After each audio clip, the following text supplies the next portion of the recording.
Hi, and welcome to From a Full Cup. I'm your host, Natalie Mullen, a certified wellness educator, speaker, facilitator, and teacher. From a Full Cup is a mental wellness education podcast that helps women prioritize their wellness and put themselves first, because you can't pour from an empty cup. I will present unique wellness tips and strategies in ways that are relatable, practical, and can be adapted for your lifestyle. Whether speaking at an event, facilitating a workshop, or coaching clients, I'm passionate about helping women dream big, take action, and move the needle forward to achieve the life they want. Let's dig in. This is episode 1. I did it. Woohoo! I'm proud of myself. I'm just going to pause for a moment to really celebrate this win. I created this podcast and I put it into the world. And honestly, let me celebrate you. The fact that you're listening just means so much to me that you're giving my podcast a try. I'm so honored and grateful, and I hope it will be of value to you. I wanted to create a safe space to have insightful, thought-provoking, and critical conversations surrounding wellness. My hope is that these conversations will challenge us, inspire us, teach us, and motivate us to take action and create positive changes in our lives. As a wellness educator and coach, I get to have so many interesting conversations, and I really wanted to open up the discussion to more people. I was having a series of conversations and business interviews with a bunch of different women. I was trying to better understand their wellness needs as members of my target audience. A lot of different things came up. Some women laughingly admitted that they didn't have time for wellness practices and self care, but they knew it was important. Others shared that they wanted to learn different wellness strategies so they can build their own toolkit when faced with different life situations. Still others shared that they regularly practiced a variety of wellness strategies, including exercise, meditation, yoga, and being in nature. What I found the most surprising is that all the women, whether entrepreneurs or professionals, felt stressed, overwhelmed, anxious, and burnt out because of their work environment or workload. I had a hard time reconciling the fact that the women who seemed very knowledgeable on wellness and regularly engaged in a variety of wellness activities still experienced these negative feelings, to the point where it's showing up in other areas of their lives, whether they're physical health or relationships or personal joy. Wellness wasn't leading them closer to their desired outcome. What kind of wellness is that? Who wants wellness that doesn't leave you feeling well? I was triggered in these conversations because it instantly took me back to the old Natalie I used to be. You see, I'm now a wellness educator and live a pretty balanced life where I'm able to control a lot of my time and freedom while living fully and authentically. But I wasn't always that girl. I can identify with being completely and utterly overwhelmed in life. Back in the day, I was a busy bee, go-getter, hard worker. I said yes to everyone, would schedule 5 activities in a day, worked 7 days a week, stayed up till 3 a.m. working on projects, accepted every social invite, and the list goes on. My to-do list was so long, it didn't even make sense to have one because I could never keep up. So I just hopped from one thing to the next with no sense of clarity for what was priority, what was not, and what thing I actually needed to do to move the needle forward with my goals. I was the one people could call on if they needed someone to talk to, or wanted me to help them, or wanted me to fix something in their lives. My answer was always yes. I felt very proud of myself that I could multitask, be a good friend, work hard as an employee and as a business owner, and do all the things. It didn't matter that I felt overwhelmed and exhausted and stretched thin at all points in time. Secretly, I wanted one of those sci-fi movies to come true. One where I could clone myself or get a robot to help me. Like, I need iRobot, but iRobot for Natalie. To be honest, I didn't even have time to notice I was struggling though, because I was always on to the next thing. I had my head to the ground and was working hard. After all, good things come to those who work hard, right? I'm definitely not lazy, and I accepted that this is what everyone has to do to get ahead. It was like a rite of passage. Look at all the other entrepreneurs and professionals that I saw doing the same thing. So many eventually got their success. So I just rinse and repeat. No? I wouldn't remember to eat or to even go to the bathroom because I just didn't have the time. And then the end of the day would come and I'd be exhausted and I'd just fall asleep on the couch with my laptop still open. Isn't that the true badge of an entrepreneur? And it's not that I have a problem asking for help. That's actually not hard for me at all. Acts of service is my love language. But A, everyone is not as reliable as me, and B, I often couldn't even recognize all the areas and tasks that I needed help with because I was just doing so much. Even with help in some areas at some times, I was still carrying the weight of the world on my shoulders. I was the leader, I was the owner, I was the employer, I was the visionary, I was the one executing. Nothing got done without my involvement. I was zipping and zapping until I wasn't. My zip got zapped. My life literally hit rock bottom when my marriage collapsed out of the blue. It began the darkest period of my life. I was so busy zipping and zapping, I hadn't truly realized how bad things had gotten in our relationship and how distant we'd become. Time was all a blur in those days, and not only was I not making my marriage a priority, it wasn't even a focus.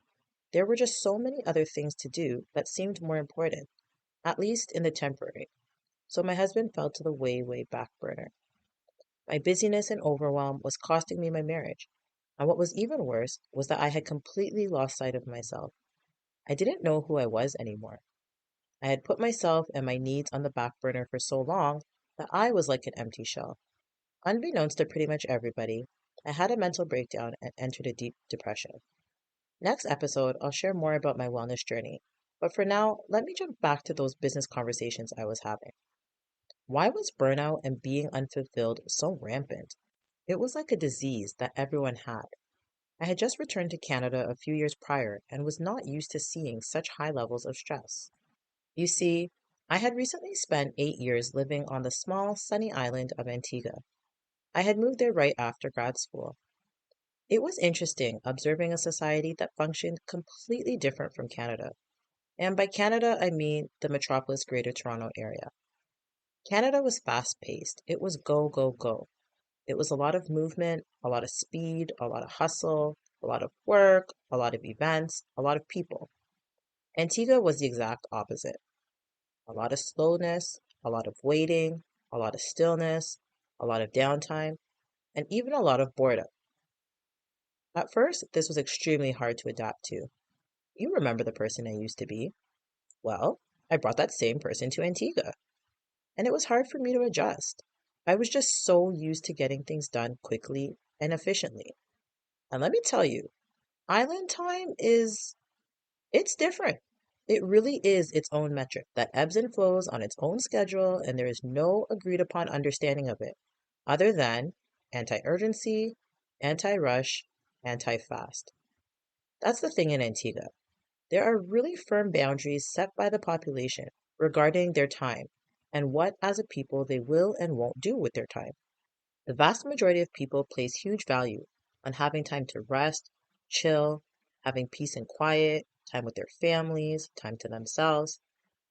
This is fiercely protected, like I've never seen before, like line in the sand protected. And it's a beautiful thing to observe. Over time, and even more so when I returned to Canada, I came to appreciate and miss this Antiguan way of living. I loved how they viewed time. Time was in their control, and they used it to create the life they wanted based on their values and desires. Whenever something didn't align with their lifestyle and it challenged their time, the answer was no. No matter what, people were going to choose their time, their peace, and their relaxation. I got to observe and eventually adapt to this way of living for myself. This lifestyle was a mindset shift and a new wellness practice, a practice of disruption and resistance, and in return, the reward of control and freedom. As an educator and proud graduate of the Bachelor's and Master's of Education programs at York University, critical thinking, self advocacy, and social disruption are core to my identity. I think coming out the womb, everyone in the delivery room knew this baby was going to be a little different.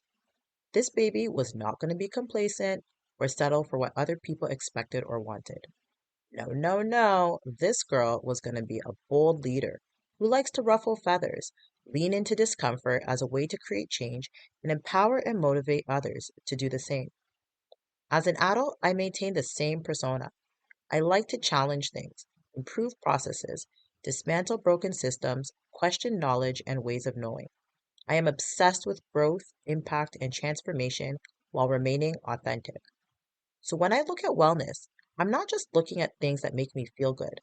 I'm looking for bold transformation.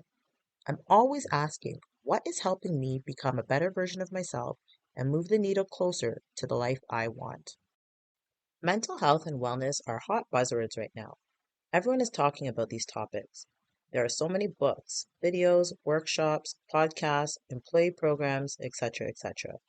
Yet we continue to see huge numbers of people feeling stressed, overworked, dissatisfied, and disengaged. And the thing is, it's not just employees who feel this way. Many entrepreneurs and business owners feel this way too. There are several reasons we can acknowledge for why this is happening: lack of work life balance, overworked due to understaffing, lack of support, lack of appreciation, etc., etc. I've been really thinking about this. Why are people so stressed here in North America? This land of opportunity that so many people have migrated to, hoping for a better life and future. Why was it resulting in stress, overwhelm, and burnout? Surely that's not why so many people migrated here. Nobody says, yes, I'm happy and excited to start a new life where all I do is work all the time, hardly see my family and friends, feel underappreciated and undervalued at work, and then wake up and do the same thing day in and day out. Yay. Like that doesn't happen. But then it dawned on me, it's not specific workplaces and employers that are the problem. It's society, specifically Western large metropolis type societies. Society is giving us this expectation of speed, of urgency, of hustle. It promotes multitasking, overworking, and sacrificing. It values the needs of the employer more than the needs of the employee. It actively resists the feelings of harmony and balance. It strings you along with a consistent paycheck and the hope of increasing pay and benefits over time. And you tell yourself, when you get more money, your life will change. You'll slow down. You'll reclaim your time. But deep down, you know this is likely a futile dream. And truthfully, you've settled and accepted that this is how life has to be. And what's worse is this is really a self inflicted experience because society is a collective of individuals that live within community and have shared beliefs, values, and culture. And we are those said individuals. So we play a part in the expectations and norms that society produces. Okay, let me pause because I don't want to get too deep. I'm a natural disruptor and passionate about challenging the status quo, not accepting excuses, calling things out, taking bold action, and confronting things that need to change. I realize the reason why self care and other wellness strategies aren't making a big enough impact is because people aren't resisting society's expectations and parameters. People are doing more yoga, more meditation, more journaling, more breath work, but it's on society's terms. What if we were to disrupt and disturb society's expectations for how our lives should be? What if we were to intentionally embody wellness as a form of resistance and use our inner power to create from this place of resistance a new way of living?